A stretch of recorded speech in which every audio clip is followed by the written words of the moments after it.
이 시간에는 법인체의 정의에 대해 설명하도록 하겠습니다.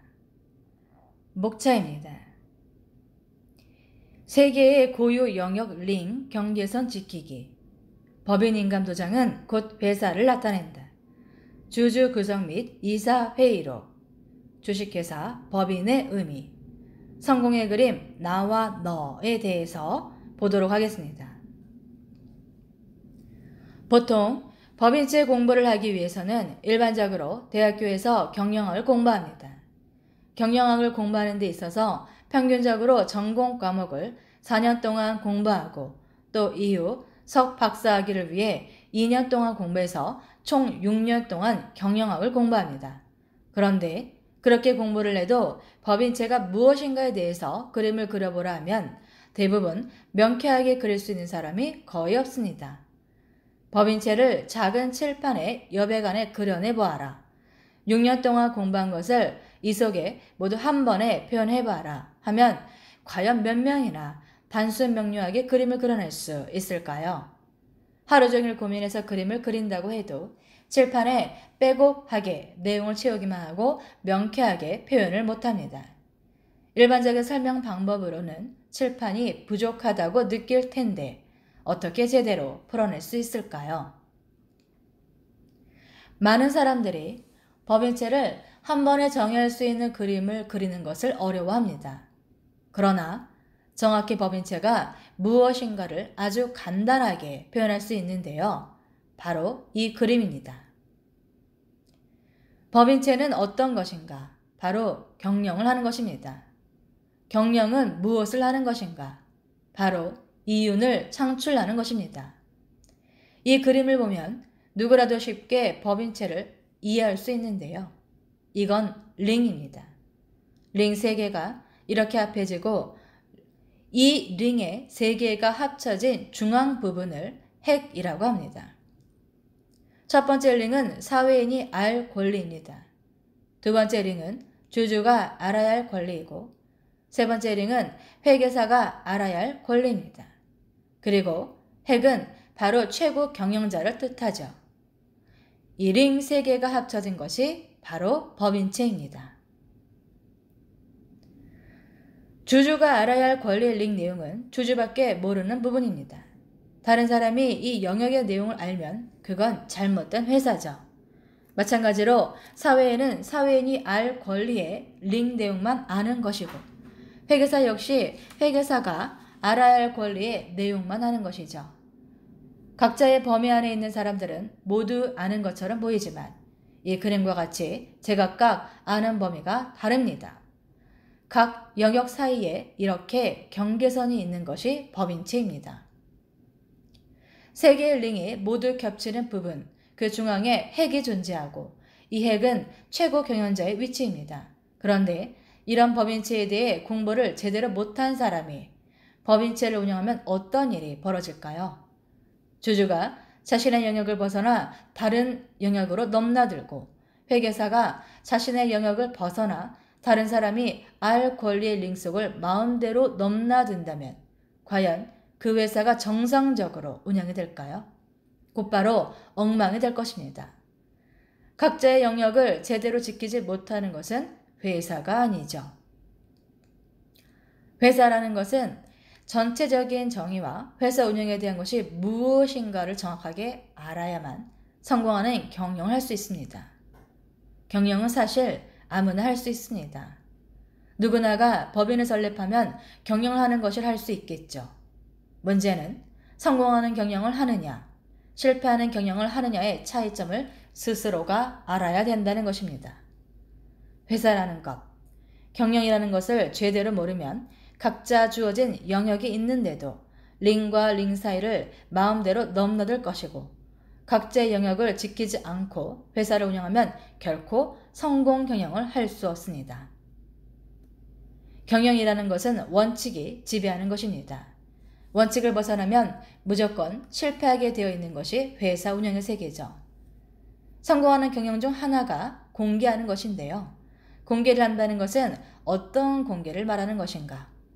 회계사가 알아야 될 권리는 회계사 앞에 100% 공개, 마찬가지로 사회인이 알아야 할 권리는 사회인 앞에 100% 공개하는 것이며 주주가 알아야 될 권리는 주주 앞에 100% 공개하는 것이 알아야 할 권리 공개 의미를 말합니다. 그리고 링의 중앙에 있는 핵은 무엇인가? 바로 최고 경영인이 알아야 될 권리입니다. 최고 경영인이 이런 각자 알 권리들을 남들한테 남발을 한다면 그건 경영자로서 자세를 잃은 것입니다. 그런 경영은 이미 그 시점에서 실패한 것이며 절대 성공할 수가 없습니다. 이 모든 링에는 경영의 경계선이 존재합니다. 경계선을 마음대로 넘나드는 것은 경계선이 얼마나 중요한지 모르기 때문입니다. 그 중요성을 아는 사람은 경계선이라는 셔터문을 내려서 각자의 영역에 속한 사람들이 남의 영역을 함부로 넘지 못하게 관리를 하는 것입니다. 모르면 그냥 넘나들어도 되는 건가 싶어 방치를 하게 되는데 그건 곧 회사가 망하는 지름길로 가는 것이죠. 경영이라는 것은 원칙에 지배하고 회사 운영에는 절대적인 원칙이 필요한 곳입니다. 그런데 원칙을 무시하면 어떻게 될까요? 1년에 법인 설립하는 수는 평균적으로 매년 40만 개 정도 된다고 하는데요. 40만 개를 100%를 보았을 때 설립 이후 얼마 안 가서 93% 정도의 회사가 폐업을 하고 세상 밖으로 사라져 버린다고 합니다.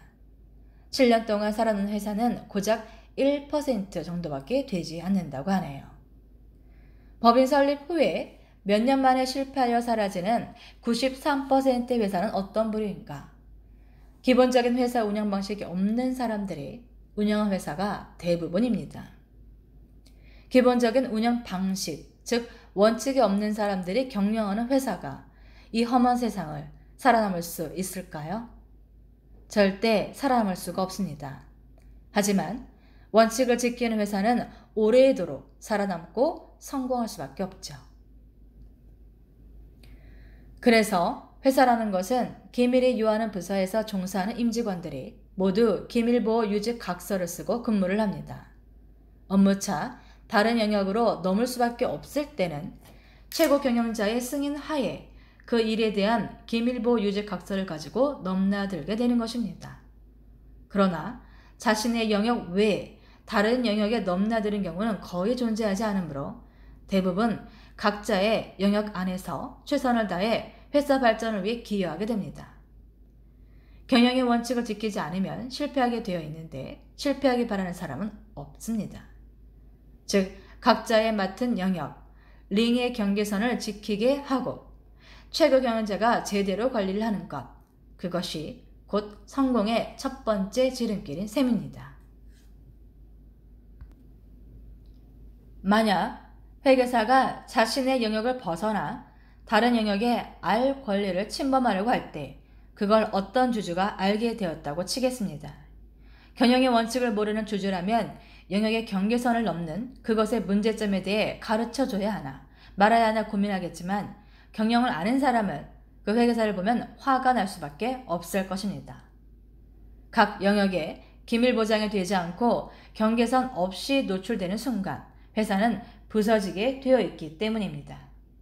그리고 세계의 원 가운데 경영자의 영역인 핵이 있는데 누군가 이 핵의 영역까지 침범하려고 한다면 그 문제는 어떻게든 조치를 취해야 하지 않겠습니까? 무슨 일이든 모르기 때문에 당하는 것이지 알면 당하지 않습니다. 즉 아는 만큼 성공한다는 뜻입니다.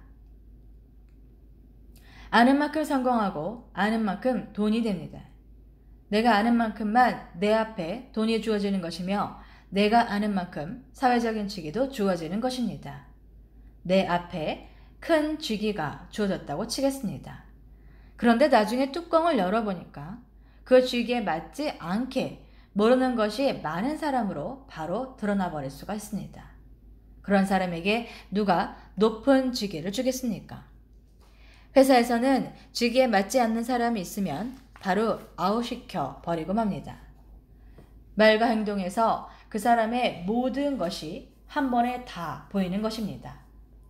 고용한 자의 능력을 알려면 경영자가 그보다 훨씬 많이 알아야 합니다. 알면 상대의 주기가 타당한지 그렇지 않은지가 보이기 마련이니까요. 그래서 사람은 배워야 하며 배운 만큼 성공하는 것이죠.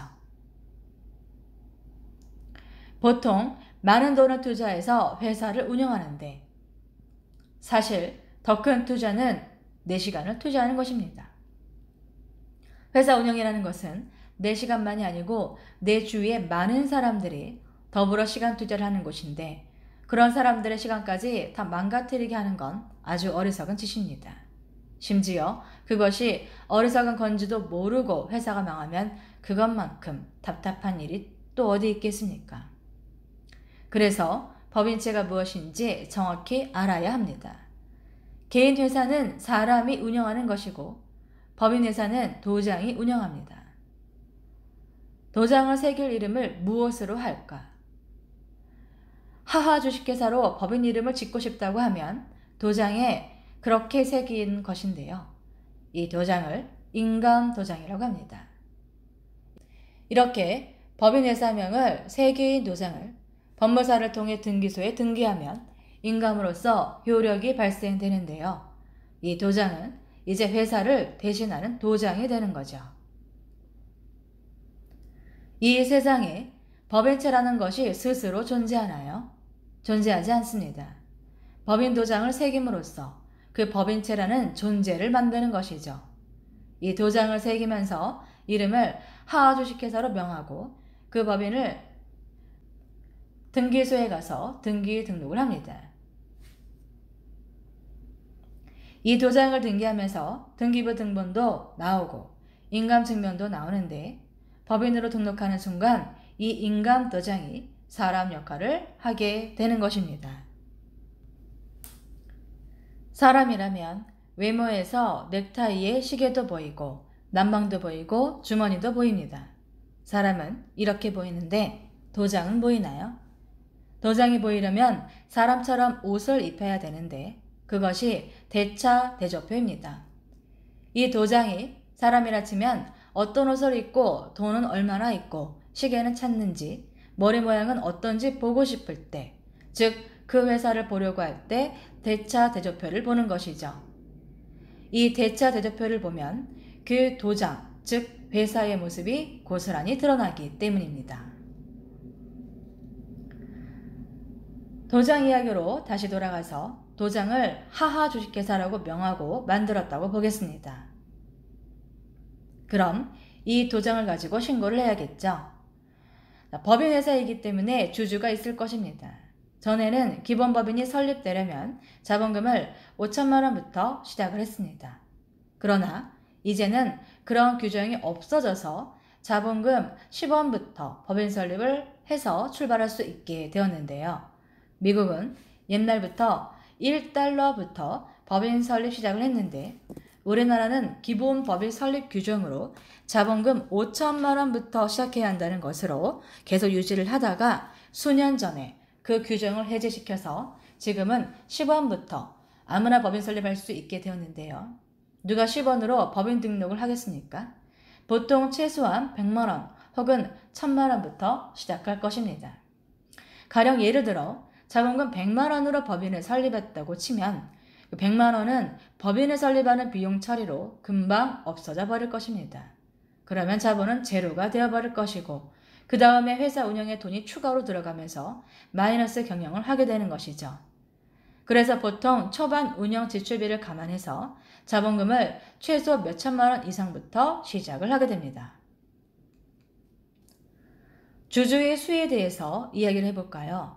전에는 최소 주주의 수가 5명 이상으로 구성되어야만 법인 설립을 인정하도록 정해져 있었는데 이제는 최소 2명 이상 주주 구성이면 됩니다.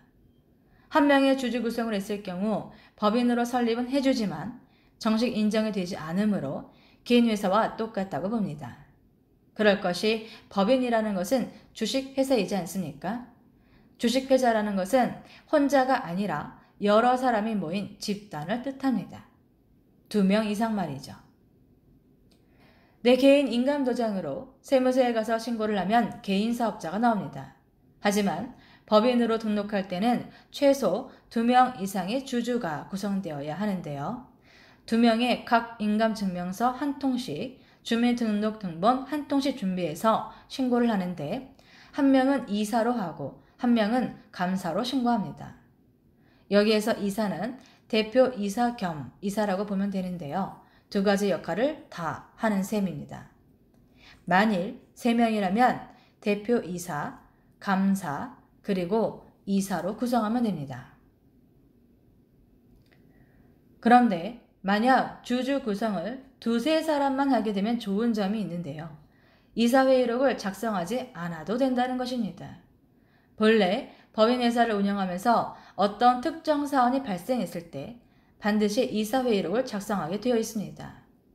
예를 들어서 회사명으로 땅을 사거나 물건을 외국으로 대량 배송 혹은 반대로 물건을 국내로 들여올 때 주주가 동참하는 이사회의를 합니다. 이사 및 감사가 몇 명 참석했는지 인원을 쓰고 안건으로 상장된 회사에 대해서 주주들의 동의를 받은 후에 회사명으로 큰 일을 진행하는 것입니다. 주주의 구성원이 4명 이상이면 반드시 이사회의록을 작성해서 보관해야 합니다. 그런데 주주 구성원이 2~3명이라면 이사회의록을 쓰지 않아도 된다는 뜻이니 얼마나 편한가요?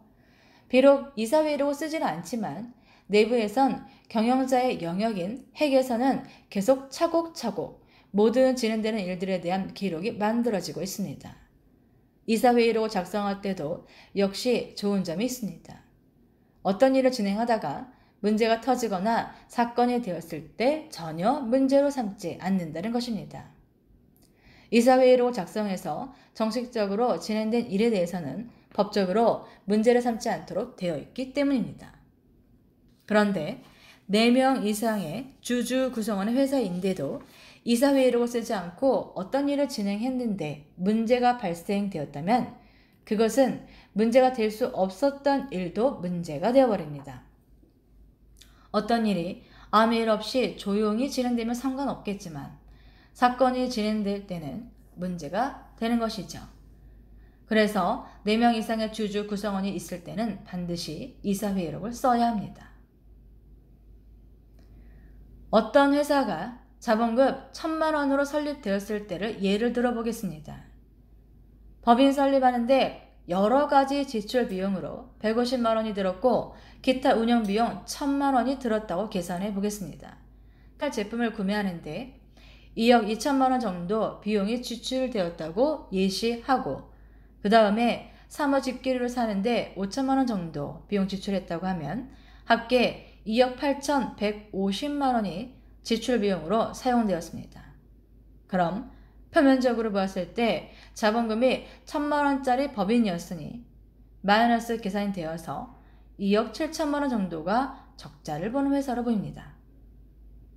그러나 자본금 1,000만 원짜리 법인이라도 이 금액을 증자할 수 있습니다.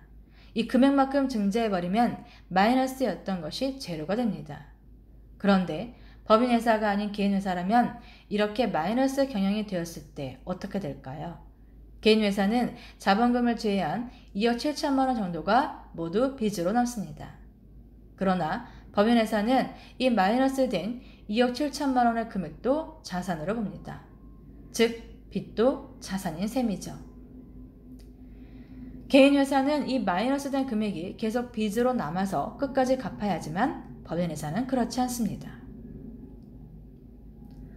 어떤 법인회사가 자본금 3억 원으로 설립을 했는데 이후 지출 비용으로 제품 생산, 영업 및 홍보 비용, 인건비, 건물 임대비 등 97억 원이 사용되었다고 하겠습니다.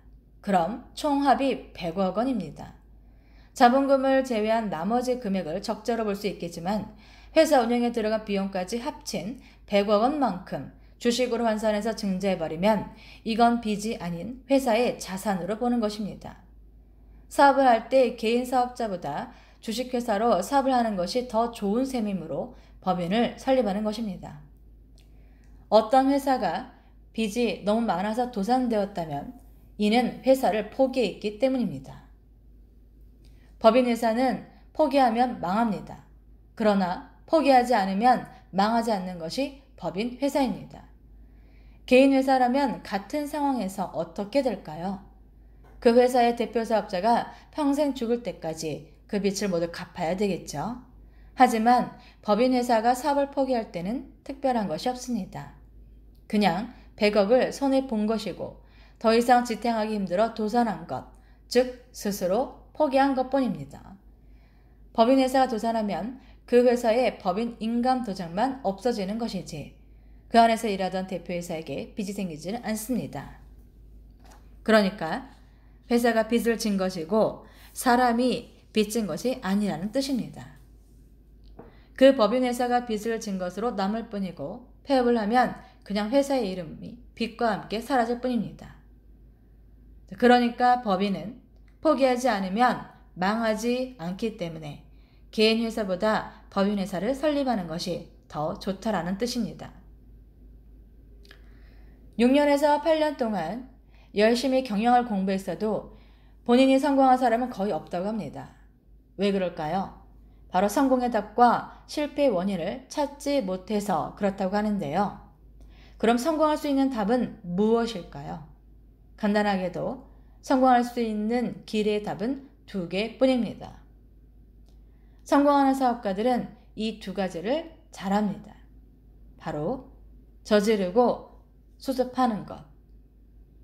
사업은 저지르고 수습하는 것의 연속일 뿐입니다.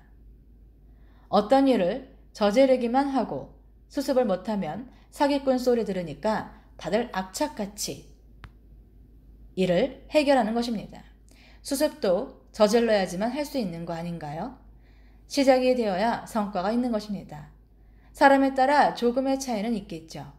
저지르지는 못하는데 수습은 잘하는 사람, 수습은 못하는데 저지르기만 하는 사람, 그리고 둘 다 잘하는 사람.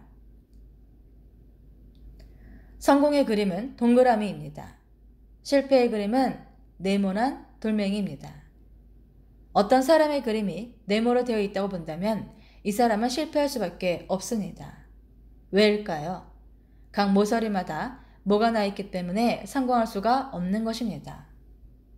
이 네모는 혼자 굴러갈 수가 없으니 굴러가면서 모가 난 부분이 여기저기 부딪히며 깎여 나갑니다. 계속 깎이다 보면 나중에 서서히 원형으로 되겠죠. 이렇게 네모가 동그라미로 변해가면서 성공의 길로 돌아서는 것이죠. 그 상황에서 스트레스 받는 사람들이 엄청 많은데요.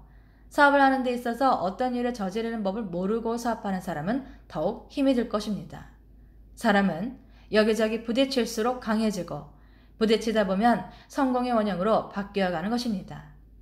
많이 부딪힐수록 성공도 빨라지는 것이며 성공이라는 것은 원형밖에 없습니다. 사람마다 생각의 차이들이 있습니다. 그림을 보면 하나의 조직 안에는 저지르는 것을 잘하는 사람, 수습하는 것을 잘하는 사람이 있는데 왼쪽에 있는 사람은 잘 저지르는데 수습이 빈약합니다.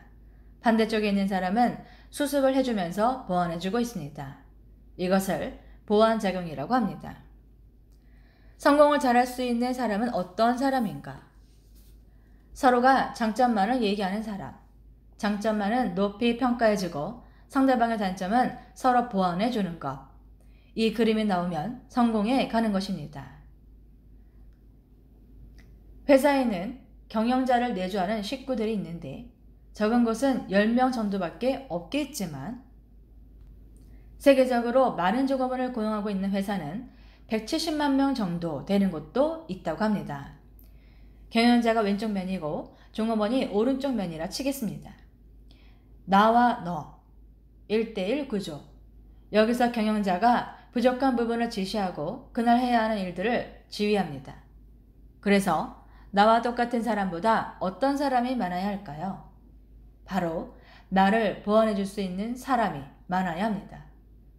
그러면 직원을 많이 채용해야 하는데 나를 보완해 줄 수 있는 사람도 채용하고 나와 똑같은 사람도 많이 존재하도록 채용해야 합니다.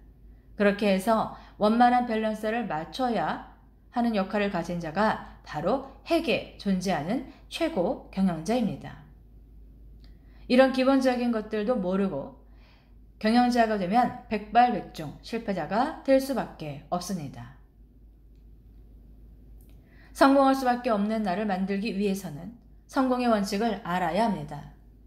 성공을 하기 위한 요소 중 중요한 것 중 하나가 바로 속도인데요. 목적지까지 얼마나 빨리 달려가는가, 얼마나 시간을 단축할 수 있는가, 이런 것들이 사업의 성공 혹은 실패를 좌우합니다.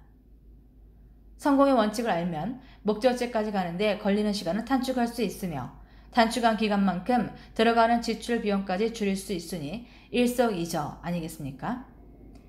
아는 것이 힘입니다.